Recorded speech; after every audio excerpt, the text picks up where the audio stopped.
El hombre y sus deseos. Desde el punto de vista de la moderna psicología, el deseo es la motivación de la vida, ya que dirige y orienta los actos del ser humano. Antes de que esta ciencia se independizara del global conocimiento filosófico, también se consideró el deseo como uno de los motores más importantes del comportamiento humano, desde las doctrinas materialistas que propugnaban una satisfacción plena del deseo, hasta las espiritualistas que lo trataban como una de las causas de la infidelidad, procurando trascenderlo para llegar precisamente a la felicidad.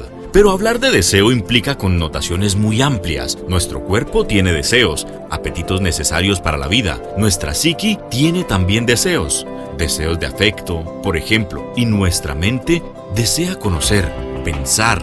Incluso hay deseos desconocidos para nosotros mismos, como aquellos que surgen del inconsciente. Según se explica en los manuales de psicología, el ser humano, como todos los organismos, se mueve hacia alguna de las partes porque necesita elementos que no tiene y que le hacen falta para existir. La carencia de estos elementos provoca en los organismos alteraciones internas, desequilibrios y tensiones que se traducen en movimientos encaminados a conseguir del ambiente exterior lo que le falta en el interior. Una vez conseguido, la inquietud queda aplacada, se recupera el equilibrio interior y cesa la búsqueda hasta otro nuevo desequilibrio.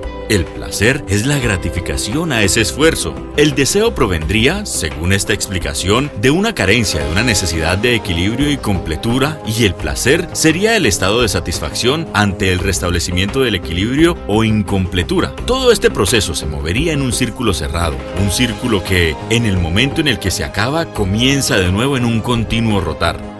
El apetito del deseo en el ser humano no acaba con la satisfacción de la necesidad, sino que aumenta progresivamente. Según parece, la imaginación humana espolea el instinto de poder y de vida hasta querer acabarlo todo, poseerlo todo, estar en todo. La necesidad y el sentimiento de carencia es inmenso y continuo, y como resultado el apetito se vuelve insaciable. A diferencia del animal, el ser humano puede inventar y multiplicar enormemente sus propias necesidades. Los deseos del hombre, en cambio, no solo son a menudo superfluos para la vida, sino que incluso pueden llegar a ser antibiológicos, deseo de muerte o más allá de los biológicos, como deseos culturales superiores y a veces opuestos a la necesidad biológica de vivir.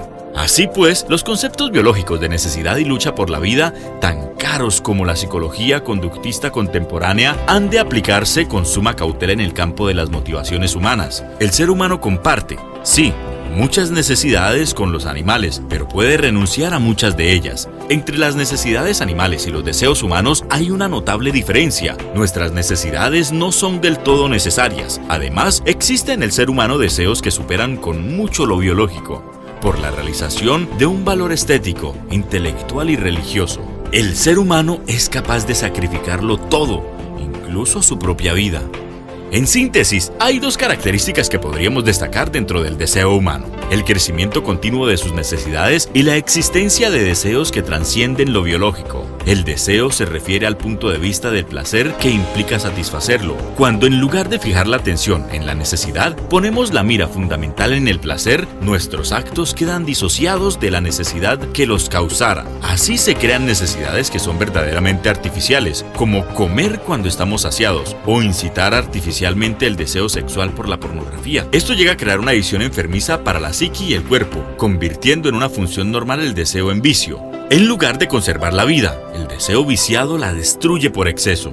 Para bien o para mal, muchos de nuestros deseos son bloqueados o interceptados por una serie de barreras de diversa índole, que en definitiva nos impide satisfacerlos. A esto lo llamamos frustración y crea un estado emocional opuesto al placer que identificamos como dolor, confusión, inquietud.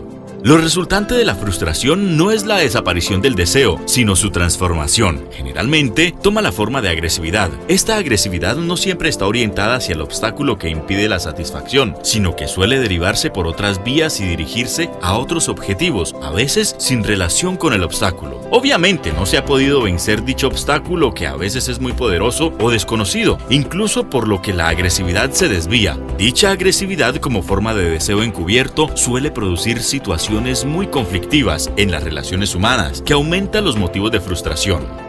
Cuando la frustración es continuada y sorda, produce estados crónicos que se asimilan al cáncer, ya sea agresivo o depresivo. Simplificando mucho, podríamos decir que si el placer acompaña al deseo satisfecho, el dolor acompaña al deseo insatisfecho.